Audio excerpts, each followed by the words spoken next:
नमस्कार, मी सीमा. आपल्या यूट्यूब चॅनलवर तुमचे अगदी मनापासून स्वागत आहे.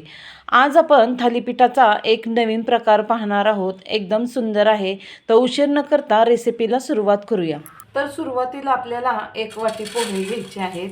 इथं मी 2 माणसांच्या अंदाजाने पोहे घेतलेले आहेत. तुम्हाला जर जास्त घ्यायचे असले तर तुम्ही 2 वाटी पोहे घ्या. हे आपले कांदा पोहे बनवतो तेच पोहे आहेत नेहमीचे. स्वच्छ करून निवडून वगैरे घ्यायचे चाळून आणि नंतर आपल्याला 2 पाण्याने स्वच्छ धुवून घ्यायचे आहेत.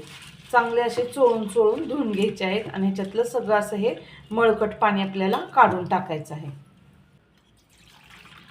सगळं पाणी असं काढून टाकायचं म्हणजे स्वच्छ पोहे आपल्याला भेटतात. त्यासाठी 2 पाण्याने पोहे स्वच्छ धुवून घ्यायचे आहेत आपल्याला. असे चोळून चोळून धुतले का नाही की एकदम व्यवस्थित छान असे धुतले जातात.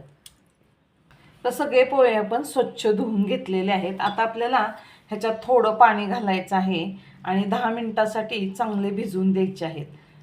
आता आपण ही छोटी 1 वाटी पाणी घातलेलं आहे. आता ह्याला 10 मिनिटं छान भिजवून देऊयात. तर पोहे भिजत ठेवून 10 मिनिटं झालेले आहेत. पोहे एकदम छान भिजलेत बघा. असं दाबले की लगेच बारीक व्हायला पाहिजेत. आता आपण दुसऱ्या भांड्यात ओतून घेऊयात. आता पोह्यात आपल्याला लगेच पाणी वगैरे घालायचं नाही. हाताने चांगले एकसारखे असे दाबून दाबून असे मळून घ्यायचे. आपल्याला पिठासारखा गोळा करायचा आहे. सगळे असे छान दाबून दाबून हे करून घ्यायचे. लागलं तर थोडंसं पाणी घालायचं. दाबून मळलं की बघा किती छान पीठ मळलं जातं. एकदम मस्त लगेच बारीक होतं. कारण 10 मिनिटं आपण भिजत ठेवलेलं होतं ना, त्याच्यामुळे एकदम पोहे छान भिजलेले आहेत. आणि आता नवीन काहीतरी नाश्ता असावा. पोहे तर रोजच आपण बनवतो. आता मुलांच्या शाळा पण सुरू होणार आहेत. त्यांना टिफिनला पण काही ना काही नवीन हवंच असतं. त्यासाठी आता आपण हे पोह्यापासून मस्तपैकी असा नाश्ता बनवणार आहोत. तर बघा आता एकदम छान मस्त मळलं गेलं आहे. आपण याच्यावर थोडंसं पाणी घालूया. पाणी लागेल तसंच घालायचं. एकदम ओतायचं नाही. थोडं थोडं घ्यायचं आणि चांगलं मळून घ्यायचं एकसारखं पिठासारखं. दाबून दाबून असं मळून घ्यायचं. तर बघा पीठ एकदम छान मस्त असं आपण डो मळलेलं आहे. बघा किती छान भिजलं गेलं. आता ह्याच्यात आपल्याला सगळं हे पसरून घ्यायचं आहे. असं दाबून दाबून मळून घ्यायचं पीठ, त्यामुळे छान मळलं जातं. आता ह्याच्यात आपल्याला छोटी अर्धी वाटी गव्हाचं पीठ घालायचं आहे आणि छोटी अर्धी वाटी आपल्याला बेसन पीठ घालायचं आहे. त्याच्यावर आपल्याला बारीक चिरलेला कांदा घालायचा आहे. इथं मी 2 कांदे घेतलेले होते मध्यम आकाराचे. असे बारीक बारीक चिरून घ्यायचे आहेत. कांदे बारीक चिरले की आपल्याला व्यवस्थित बनवता येतं. हा मिरचीचा ठेचा आहे. ह्याच्यात मी 2-3 लसणाच्या पाकळ्या घातलेल्या आहेत. तुम्हाला लसूण घालायचा असला तर घाला, नाही घातला तरी सुद्धा चालेल. नुसतं मीठ घालून मिरची वाटून घ्यायची. आता चवीनुसार इथं आपल्याला 1 छोटा चमचा मीठ घ्यायचं आहे. अर्धा चमचा हळद घ्यायची. 1 चमचा धना पावडर घ्यायची आणि कसुरी मेथी आहे ना, हातावर छान अशी चोळून घ्यायची. हातावर चोळली का नाही की एकदम बारीक होते आणि सगळ्या ह्याच्यात मिक्स करायची. आता याच्यात आपल्याला भरपूर कोथिंबीर घालायची. भरपूर कोथिंबीर घातली का नाही, कोथिंबीर घालताना चिंगूसपणा करायचा नाही. भरपूर कोथिंबीर घातली की एकदम छान मस्त अशी थालीपीठ होतात. इथं पोह्याचा चमचा आहे, तो चमचा गच्च भरून आपल्याला तेल घालायचे आहे. इथं मी 1.5 चमचा तेल घातलं. तेल घातलं का नाही की चवीला खूप छान लागतं थालीपीठ. आता आपण पाणी न घालता हे सगळं मिक्स करून घ्यायचं आहे. चांगलं मळून घ्यायचं आहे. लागलं तर पाणी घालायचं आहे आपल्याला. थोडंफार पाणी लागतंय. आपण थोडं थोडंच घालायचं आहे. एकदम जास्त पाणी घालायचं नाही, म्हणजे एकदम छान मस्त असा डो मळता येतो. तुम्हाला ह्याच्यात हवा असल्यास लाल तिखट थोडं घातलं तरी सुद्धा चालेल. इथं मी हिरवी मिरची घातलेली म्हणून लाल तिखट काही घातलेलं नाही. तुमच्या घरात किती माणसं असतील त्यांच्या अंदाजाने तुम्ही प्रमाण वाढवून घ्यायचं.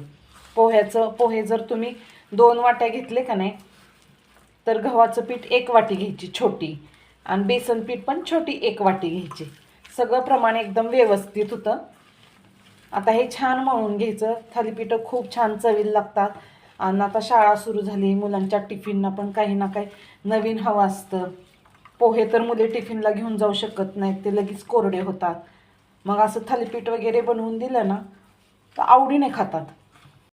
थोडं थोडं करून आपण पाणी थोडं थोडं घालत आहोत. आपल्याला पीठ असं भिजवायचं आहे की जेणेकरून आपल्याला थालीपीठ थापता येईल इतपतच सैल ठेवायचं आहे. तर बघा एकदम मस्त अगदी थालीपीठ थापायसारखं पीठ झालेलं आहे. आपण सगळा डो एकसारखा करून घेऊया. सगळं पीठ एकदम छान मळून झालेलं आहे. आपण थोडासा याला तेलाचा हात लावून घेऊया. जास्त पण नाही, थोडंसंच तेल घ्यायचं, पोह्याचा छोटा चमचा, आणि सगळं पीठ एकसारखं करून घ्यायचं असं. तर थालीपीठ थापायसाठी इथं मी सुती कापड घेतलेलं आहे. स्वच्छ धुतलेलं आहे, कारण सुती कापडाचा कलर वगैरे जातो ना, म्हणून स्वच्छ धुवून घ्यायचं. ही मी नेहमीच वापरते म्हणून हेच तुम्हाला दाखवते. तरीसुद्धा आपण थालीपीठ थापायच्या आधी कापड ओलं करून घ्यायचं आणि घट्ट पिळायचं. आता आपण थालीपीठ थापूया. त्याच्या आधी थोडासा असा पाण्याचा हात लावून घ्यायचा. नॉर्मल गोळा असाच हातावर उंडा करून घ्यायचा त्याचा. आपल्याला जास्त मोठी पण नाही आहेत बनवायची आणि जास्त छोटी पण नाही बनवायची.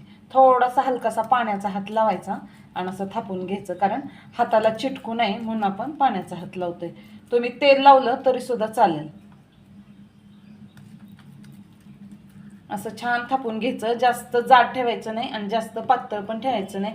त्याच्यामुळं काय होतं, जास्त जाड जर ठेवलं ना आपण तर ते लवकर भाजली जात नाहीत आणि व्यवस्थित छान अशी खरपूस होत नाहीत. आता ह्याला अशी होल पाडायची. आता याला तव्याला तेल लावून घ्यायचं. असं तेल जास्त पण लागत नाही याला, तेल थोडंच लागतं. थोडंसं असं तेल पसरून घेतलं की कापडाचं थालीपीठ असं घ्यायचं आहे हातावर आणि असं पालतं घालायचं. लगेच कापड आपल्याला काढायचं आणि याला मीडियम ते स्लो आच ठेवायची आणि झाकून ठेवायचे 2-3 मिनटं. म्हणजे छान एकदम खालच्या साईडने खरपूस गोल्डन असं भाजून द्यायचं. आता आपण झाकण काढून बघूया झालंय का. तर बघा वरच्या साईडने एकदम छान मस्त वाफरलेलं आहे. दिसायला पण खूप छान दिसतंय. आता दुसऱ्या साईडने पण आपण असंच खरपूस गोल्डन भाजून घ्यायचं आहे चांगलं. एकदम मस्त छान भाजलेलं आहे बघा. आता हे आपण झाकून ठेवूया.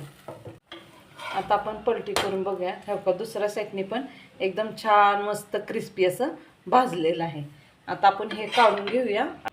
थालीपीठ थापायची आता मी तुम्हाला पहिली पद्धत दाखवली. आता दुसरी पद्धत दाखवते. पहिली पद्धत आपण पाण्याचा हात लावून थापलेलं होतं. आता याला थोडंसं असं पाणी मारून घ्यायचंय. आता तेलाचा हात लावून पीठ घ्यायचंय. तर बघा तेलाचा हात लावून पीठ घेतलेलं आहे. असं हातावर छान गोल करून घ्यायचं आणि हाताला सुद्धा तेल लावायचं आणि असं थापायचं.